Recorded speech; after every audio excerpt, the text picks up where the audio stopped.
Hallelujah, Hosanna, hallelujah, hallelujah. You, like, what is this guy talking about? Now, let's see the expenditure. Taking 1 trillion ain't a problem. Now, let's look at the expenditure. My office, 4 billion. What is that for? You don't need to ask that question. The government knows what it's supposed to do. 2, the president is supposed to earn. Yeah. 3, in the parliament with 13 billion. What is that for? Don't ask that question. CAS, yeah, they need to be paid. What is the CAS for? That is not your question. Don't ask me. So I have an interesting story about William Samoei Ruto and his leadership and the finance bills and the loans that he's taking. I want us to think about this one from the local point of view and the practical point of view.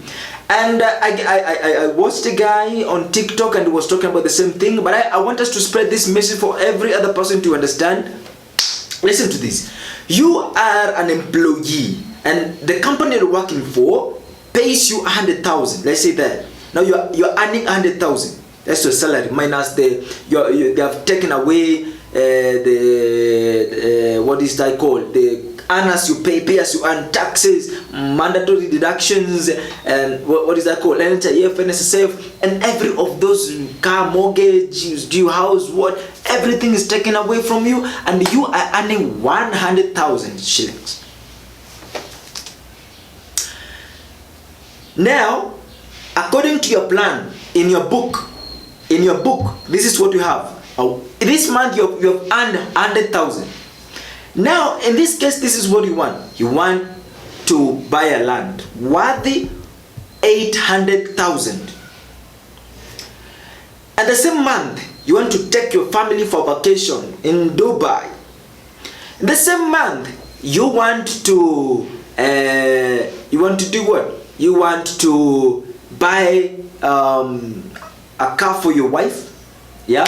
At the same time, you want to, you know what? Your parents are there. You want also to please them. You want to buy something for your parents, which is a good thing. Okay, now out of the budget, out of the expenditure, you calculate and you learn that you're going to use about 1.8 million. 1.8 what?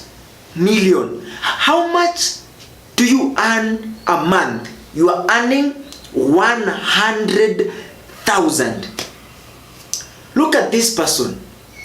You have big dreams and you actually want to fulfill these big dreams today.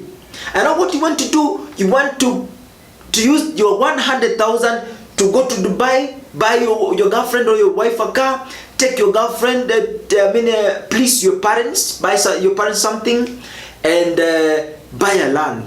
That's what you want, yeah? You have 100,000. Now you go to people and telling these people, please, can you help me buy land? I need some more money to buy land. You see? I need some more money to buy land. I need this to go to Dubai. I need this to build my stadium. I need this to build this. Now, you borrowed the money and fortunately they've given you the money and you're promised to pay their money in 1 year. After 12 months, you're supposed to return this money. Now see, how much do you earn a month? 100,000 times 12. How much do you have? 1.2 million. But according to your expenditure in 1 month, you are supposed to spend about 1.85 million. So inamaanisha in the whole year you cannot return their money back. That is the state of the nation. That is the state of mind of President William Samoei Ruto. He doesn't want to console. He doesn't want to ask from the people, but he wants to impose high taxation from the people. when we ask, what is this high taxation for?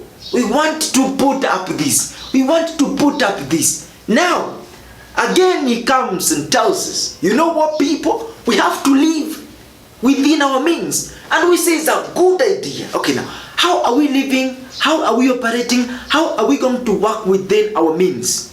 He says we have to take loans. And now, taking loans, what, like he said in the last interview with the journalist, he said, if we are not going to put up this, to proceed with this finance bill, we need about 1 trillion. We want to borrow about 1 trillion to fulfill, to satisfy, to fund the project for the progress of Kenya.